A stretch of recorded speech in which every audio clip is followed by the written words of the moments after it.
నాయకుడు కులగణన చేయలేదు.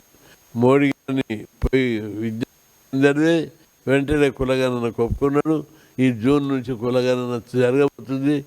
కులగణన జరిగిన తర్వాత ఈ దేశంలో చరిత్రాత్మకమైనటువంటి మార్పులు రాబోతున్నాయని చెప్పి అందుకే కులగణనకు సిద్ధపడ్డారు. కులగణన గత ప్రభుత్వాలు ఎందుకు చేయలేదు? కులగణన చేస్తే కులాల లెక్కలు తెలిసినాక బీసీలు రిజర్వేషన్లు పెంచాలి, స్కీములు పెంచాలి, బడ్జెట్ పెంచాలి మా కులాల ప్రకారం అని డిమాండ్ చేస్తారని గత ప్రభుత్వాలు ఒప్పుకోలేదు. ఈ ప్రభుత్వం ఒప్పుకున్నది.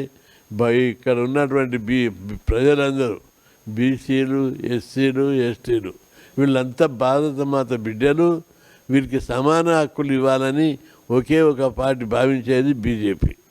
మీ అందరికీ గుర్తు చేస్తున్నా, 76 ఏళ్ళ స్వతంత్ర భారతదేశంలో ఈ దేశాన్ని ఎక్కువ రోజులు కాంగ్రెస్ పరిపాలించింది, బీజేపీ అది జనతాదళ్ పరిపాలించింది, జనతా పార్టీ పరిపాలించింది, ఎన్డీఏ కూటమి పరిపాలించింది.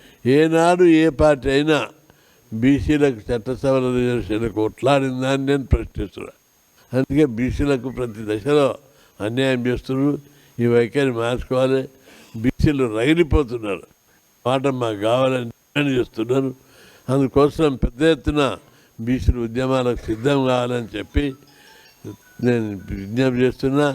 రెండవది, కులగణన తర్వాత దేశంలో విప్లవాత్మకమైన మార్పులు జరిగే విధంగా ప్రధాని నరేంద్ర మోడీ చర్యలు తీసుకుంటారని ఆశాభావం వ్యక్తం చేస్తున్నాం.